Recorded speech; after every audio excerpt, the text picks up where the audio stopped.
హాథ్రస్ తొక్కిసలాటలో 121 మంది మృతికి కారణమైన భోలే బాబా అలియాస్ సూరజ్ పాల్ సింగ్పై ఎట్టకేలకు కేసు నమోదైంది.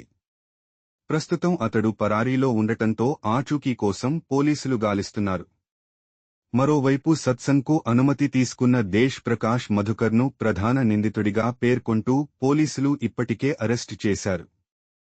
దర్యాప్తులో మరిన్ని విషయాలు తెలుస్తాయని హాథ్రస్ ఎస్పీ నిపుణ్ అగర్వాల్ తెలిపారు. భోలే బాబాకు సంబంధించిన 100 కోట్ల రూపాయలు ఆస్తులను అధికారులు సీజ్ చేశారు. ఆయనకు 24 విలాసవంతమైన ఆశ్రమాలున్నాయని దర్యాప్తులో తేలింది.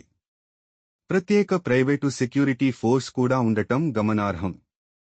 అయితే ఎలాంటి డొనేషన్స్ తీసుకోనని చెబుతున్న భోలే బాబా ఇన్ని ఆస్తులు ఎలా సంపాదించారనేది ఆసక్తికరంగా మారింది.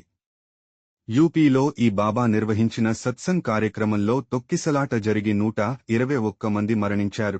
అమర్నాథ్ యాత్రను తాత్కాలికంగా నిలిపివేస్తున్నట్లు అధికారులు తెలిపారు. భారీ వర్షాల కారణంగా యాత్రకు బ్రేక్ ఇస్తున్నట్లు ప్రకటించారు. యాత్రికుల భద్రత నిమిత్తం ముందు జాగ్రత్త చర్యగా ఈ నిర్ణయం తీసుకున్నట్లు పేర్కొన్నారు.